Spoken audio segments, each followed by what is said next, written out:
Matthew chapter 2. Now after Jesus was born in Bethlehem of Judea in the days of Herod the king, Magi from the east arrived in Jerusalem, saying, "Where is he who has been born King of the Jews? For we saw his star in the east, and have come to worship him." When Herod the king heard this, he was troubled, and all Jerusalem with him. Gathering together all of the chief priests and scribes of the people, he inquired of them where the Messiah was to be born.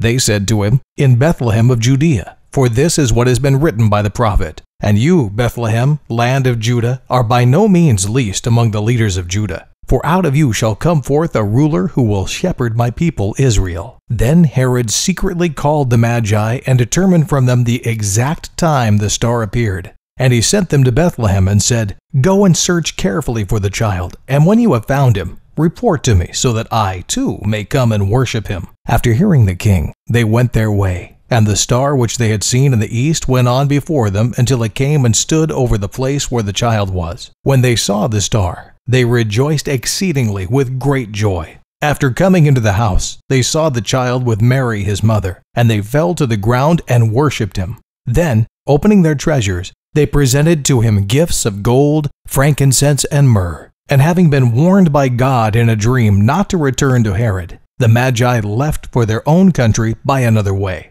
Now when they had gone, behold, an angel of the Lord appeared to Joseph in a dream and said, "Get up, take the child and his mother, and flee to Egypt, and remain there until I tell you. For Herod is going to search for the child to destroy him." So Joseph got up and took the child and his mother while it was still night, and left for Egypt. He remained there until the death of Herod. This was to fulfill what had been spoken by the Lord through the prophet, "Out of Egypt I called my son." Then when Herod saw that he had been tricked by the Magi, he became very enraged, and sent and slew all the male children who were in Bethlehem and all its vicinity from 2 years old and under, according to the time which he had determined from the Magi. Then what had been spoken through Jeremiah the prophet was fulfilled. A voice was heard in Ramah, weeping in great mourning, Rachel weeping for her children. And she refused to be comforted, because they were no more. But when Herod died, behold, an angel of the Lord appeared in a dream to Joseph in Egypt and said,